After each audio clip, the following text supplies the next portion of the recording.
సుపరిపాలన తొలి అడుగు కార్యక్రమంలో భాగంగా మరి 7వ డివిజన్లో తిరగడం జరుగుతుంది.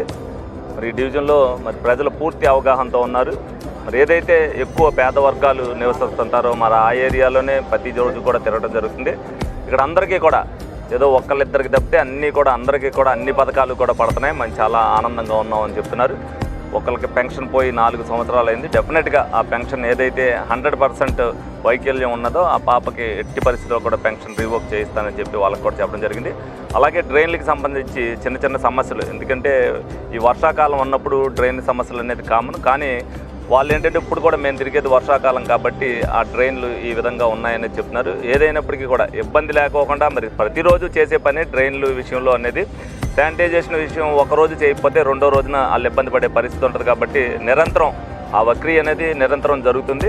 ప్రజలందరూ కూడా సంతోషం వ్యక్తం చేయడం పట్ల మేము కానీ, అలాగే ఏదైతే కూటమి ప్రభుత్వం అన్నాక ప్రతి హామీ కూడా ఏదైతే నెరవేర్చిందో మరి ప్రజలు కూడా సంతోషంగా ఉన్నారు లేదనేది గౌరవ ముఖ్యమంత్రి గారు చంద్రబాబు నాయుడు గారు ప్రతి ఇంటికి వెళ్ళమన్నప్పుడు మేము కూడా ఎవరికైతే పథకాలు అందుతున్నాయో వాళ్ళ దగ్గరికి వెళ్తాం.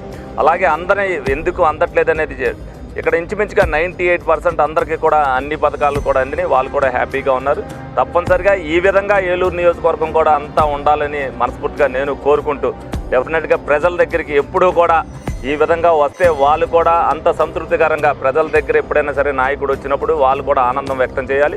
ప్రతి వాడు కూడా సంతృప్తిని వ్యక్తం చేయాలి. మరి వీళ్ళు అదే విధంగా వీళ్ళందరూ కూడా చిన్న సమయంలో 1-2 ఉన్నప్పటికీ కూడా తెలుగుదేశం పార్టీ వచ్చిన తర్వాత మేమందరం కూడా ఆనందంగా ఉన్నారని చెప్పారు. డెఫినెట్గా ఇవాళ వరకు మేము తిరిగిన వాటిలో ఈ వార్డులో 98% సక్సెస్ రేట్తో ఉన్నందుకు నేను చాలా ఆనందపడుతున్నాను.